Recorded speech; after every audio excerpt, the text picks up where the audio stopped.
Let me begin by expressing the most profound condolences of the people and the government of Alberta to Nova Scotians on the unthinkable acts of evil which occurred on Sunday morning in rural Nova Scotia, in and around the towns of Portapique and Shumakady, small, quiet, peaceful maritime villages that saw some of the most terrible acts of violence in Canadian history yesterday.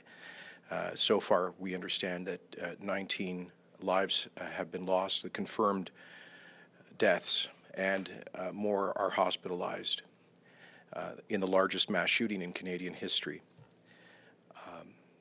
We want the people of Nova Scotia to understand that Albertans share their grief. Our two provinces and people are so closely connected in so many ways. And many Nova Scotians move west to help us build Alberta.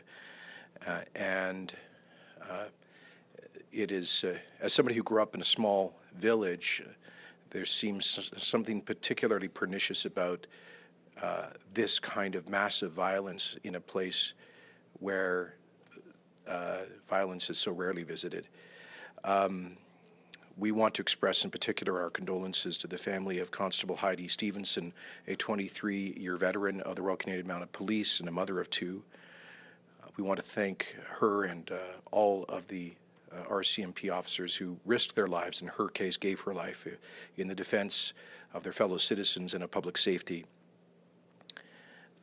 Amongst the 19 victims was Jolene Oliver, who grew up in Calgary, and here she met a Nova Scotian who came west, Aaron Tuck.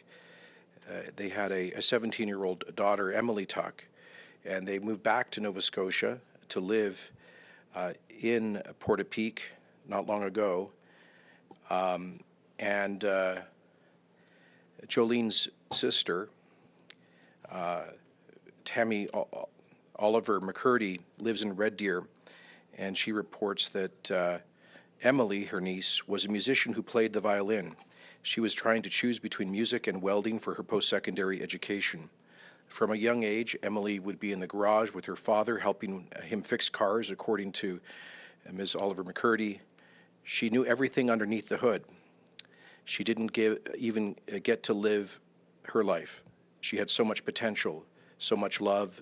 She was so smart, so caring, and so humble. And that gives us one small picture into just one of the victims, a 17-year-old girl connected to us here in Alberta. We pray for those who are struggling with wounds in hospital right now in Nova Scotia, and join, I think, with all Canadians in condemning this act of unbridled evil by a deranged and egotistical individual in these selfish and destructive acts of violence.